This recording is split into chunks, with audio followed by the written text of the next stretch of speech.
क्या आप जानते हैं कि जब दुनिया की नजरें भारत और कनाडा के बीच के विवाद पर टिकी थीं, भारत ने एक ऐसा कदम उठाया जो उसकी सुरक्षा को और मजबूत करने जा रहा है। एक ऐसे सबमरीन का लॉन्च जिसने चुपचाप भारत के दुश्मनों को साफ संदेश दे दिया, हम हर खतरे का सामना करने के लिए तैयार हैं। जी हां दोस्तों, जैसे ही भारत कनाडा के बीच तनाव चल रहा था, वहीं दूसरी तरफ भारत ने अपने चौथे nuclear powered ballistic missile submarine S4 star को गुपचुप तरीके से लॉन्च कर दिया। विशाखापत्तनम के शिप बिल्डिंग सेंटर में यह सिर्फ एक सबमरीन नहीं, बल्कि भारत का एक ताकतवर जवाब है उन दुश्मनों के लिए जो इस पर कड़ी नजरें गड़ाए बैठे हैं। भारत के इस कदम का असली मकसद समंदर के नीचे से एक मजबूत परमाणु डिफेंस। नरेंद्र मोदी सरकार का साफ फोकस है ऐसी न्यूक्लियर ताकत जो दुश्मनों को पलटकर जवाब दे सके। और क्यों ना हो, आजकल के दौर में एयरक्राफ्ट कैरियर्स जैसे बड़े युद्धपोत लंबी दूरी के मिसाइल्स जैसे PLA के डोंगफंग 21 या कमिकाजी ड्रोन्स के निशाने पर आ जाते हैं। इसी कारण समुद्र के नीचे से अटैक करना सबसे सुरक्षित विकल्प बन चुका है।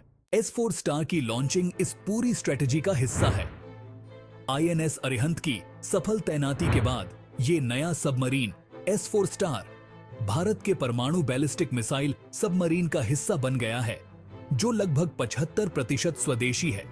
इसमें 3500 किलोमीटर रेंज की K4 मिसाइल्स लगाई गई हैं, जो सिर्फ रक्षा नहीं बल्कि हमारा हमला भी सुनिश्चित करती है। क्या आप जानते हैं, ये सबमरीन सिर्फ भोजन की आपूर्ति, क्रू की थकान और रखरखाव से ही सीमित है? इसके अलावा इसकी ताकत असीमित है। भारत के इस कदम के बाद ये सवाल तो उठता है कि आखिर क्यों मोदी सरकार इतनी तेजी से समुद्री डिफेंस पर काम कर रही है। जवाब सीधा है, हमारे पड़ोसी देश खासकर चीन, जो लगातार इंडियन ओशन में अपनी गतिविधियां बढ़ा रहा है, और अब तो PLA की वॉरशिप्स भी हर महीने इंडियन ओशन में नजर आती हैं।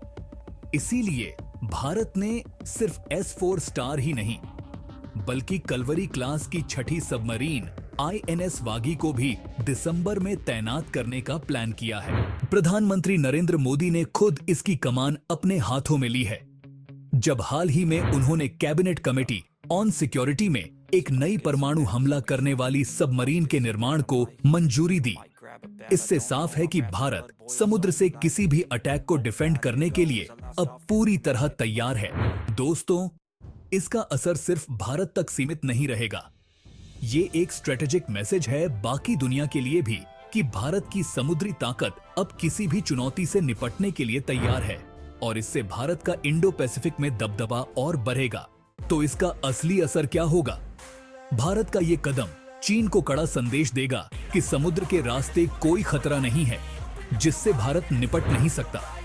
इंडियन ओशन रीजन में भारत की स्थिति को ये और मजबूत बनाएगा, और हमारी नेवी की ताकत में जो वृद्धि हो रही है वो बाकी देशों के लिए एक चेतावनी भी है। तो दोस्तों, आपको क्या लगता है, क्या ये कदम भारत को समुद्री ताकतों की दौड़ में सबसे आगे ला सकता है, या हमें इस दिशा में और मजबूत होना पड़ेगा? अपनी राय नीचे कमेंट्स में जरूर लिखें। आपके विचार जानना बहुत महत्वपूर्ण है। भारत की शक्ति का ये नया अध्याय हमें और ताकतवर बना रहा है, जिससे हमारी सुरक्षा सुनिश्चित हो सके। ऐसे ही खबरों के लिए जुड़े रहें और हमारे चैनल को सब्सक्राइब करें। जय हिंद।